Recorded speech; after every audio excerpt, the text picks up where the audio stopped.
Bienvenue dans cette vidéo de formation en Python.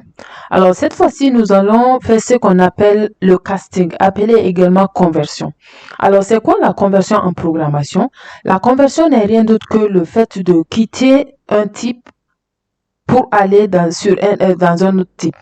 Si par exemple vous avez un type entier, vous voulez quitter le type entier et pour aller dans le type vers le type réel, c'est ce qu'on appelle une conversion. Alors ici, qu'est-ce qui va se passer?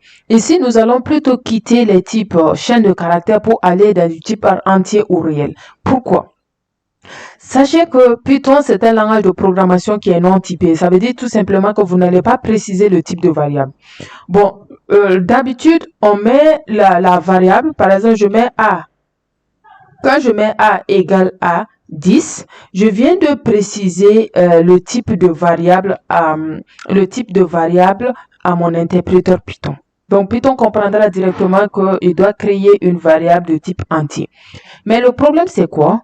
C'est tout simplement que lorsqu'on veut donner la main à l'utilisateur, nous n'allons pas initialiser A. On ne va pas mettre A égale à 10. Parce que c'est l'utilisateur qui a le choix de mettre 10 ou bien de mettre autre chose. Donc, pour ça, nous allons plutôt donner directement la main à l'utilisateur. OK? Donc, ici, pour illustrer le tout, nous allons écrire un petit programme qui demandera à l'utilisateur de donner deux nombres et après va afficher la somme de ces deux nombres-là. Donc, pour faire ce calcul-là, nous aurons besoin d'un premier nombre, d'un deuxième nombre et puis d'un troisième nombre qui va prendre la formule. Donc, nous avons la variable A, la variable B et la variable somme que nous allons déclarer. Alors, comment on déclare? On met tout simplement A égale A, directement input. Et là, entre griffes, je vais mettre entrée le premier nombre.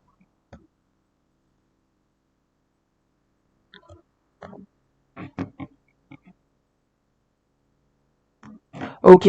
Donc, ici, je vais mettre B égale à input, entrer le deuxième nombre.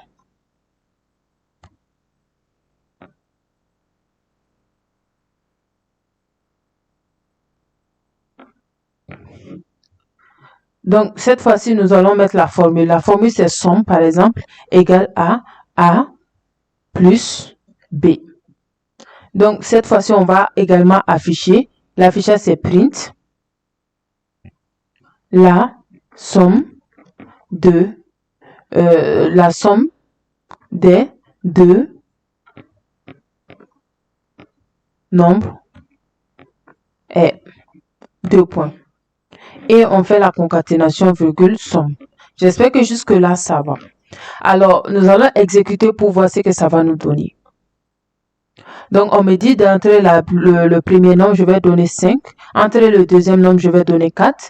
Et ici, le problème, c'est quoi? C'est que j'ai 54. Est-ce que c'est vrai? Je pense que 5 plus 4 donne normalement 9. Alors, ici, le problème, c'est quoi? Le problème, c'est que je viens de faire ce qu'on appelle la concaténation. Ça, le plus là, c'est l'opérateur de concaténation, au fait, en programmation. Ce n'est pas l'opérateur arithmétique addition, hein. C'est l'opérateur de concaténation. Donc, c'est maintenant à moi de dire à mon programme que lorsque l'utilisateur va donner quelque chose au clavier ici, que ça ne prenne pas en tant que chaîne de caractères plutôt que ça prenne en tant que entier ou bien réel. OK? Donc, pour cela, nous avons la possibilité de faire la conversion. Alors, il existe deux manières de faire la conversion. Soit, lorsque nous déclarons ici, on peut venir là et on va mettre ici comme ça, A égale à int. Ça, c'est ce qu'on appelle la fonction int. La fonction int, c'est la fonction qui permet de convertir une chaîne de caractères à un type entier, c'est-à-dire le type integer. Donc, on va mettre A ici. Et on a également B égale à int. Entre parenthèses, on a B. Donc là, cette fois-ci, je vais vérifier. Donc, ici, je vais donner 5. Ici, je vais donner 4 et vous voyez que nous avons 9. C'est bon? Donc ça, c'est la première manière de faire la conversion. Alors la deuxième manière, c'est tout simplement le fait de d'économiser 2 places comme ça, 2 lignes de code. Donc là, même en déclarant votre variable, vous mettez a égale à, cette fois-ci c'est int, en minuscule, int, en parenthèse, et vous mettez input. Je ferme la parenthèse ici. OK? Et ici également, vous mettez int, en parenthèse, vous mettez la parenthèse ici, et c'est bon. Donc voilà un peu la conversion, comment ça se passe. Donc 4 et 5, et vous voyez que c'est 9. C'est ce qui est correct. Alors je vous dis, ça c'est faire la conversion d'un type chaîne de caractères à un type entier. Supposons que nous voulons déclarer en tant que float, c'est-à-dire en tant que caractère en tant que float réel, bien sûr. Donc on a également float. Donc c'est la fonction float et nous allons exécuter. Si par exemple je donne 4, je donne ici 3, ça donne 7.0. OK? Pourquoi 0.0? Vous pouvez remarquer que j'ai déclaré ma variable en tant que float, non? Alors, sachez que les floats, ce sont des réels. Les réels, c'est tous les chiffres de moins l'infini à plus l'infini, mais attention avec virgule. Nous avons 5.0, nous avons 0.5, 0.25, etc., etc. Donc, mettez-vous une chose en tête, c'est que les réels prennent des entiers. C'est-à-dire que si vous avez 5.0, dans 5.0, il y a 5. OK? Mais les entiers ne prennent jamais de réel. OK? Par exemple, on a 5. 5 ne peut pas prendre 5.5 ou bien 5.75, etc. OK? Donc, si vous déclarez votre variable, vous convertissez votre variable en tant que float, vous pouvez mettre du réel, de l'entier dedans, mais ici, vous allez constater que à la sortie, ça va ajouter 0.0. Ça, c'est pas un problème.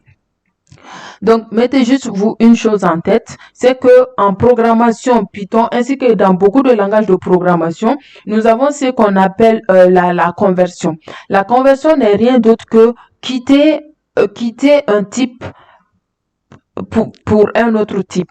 Si vous avez une variable qui est du type entier et que vous voulez quitter le type entier de cette variable-là pour aller la mettre en tant que type chaîne de caractères, c'est ce qu'on appelle conversion. OK? Alors, tous les langages de programmation ont leur façon de faire la conversion. Hein. Pour Python, ce n'est que ça. C'est très, très simple. OK? Vous mettez tout simplement la fonction en question. Donc, nous avons la fonction int et nous avons également la fonction float. OK? Nous avons d'autres fonctions, mais ce sont ces fonctions-là qui nous intéressent le plus. OK? Voilà. Donc, la fonction int permet de convertir une chaîne de caractères à un réel. Et la fonction float permet de convertir une chaîne de caractères à un réel. OK? Donc, voilà un peu ce que nous pouvons dire dans ce chapitre concernant la conversion en programmation Python. Alors, merci de m'avoir écouté. N'hésitez pas à vous abonner sur ma chaîne YouTube ainsi qu'à me suivre sur mes différents réseaux sociaux, à liker la vidéo, à commenter et également à beaucoup partager. Merci beaucoup.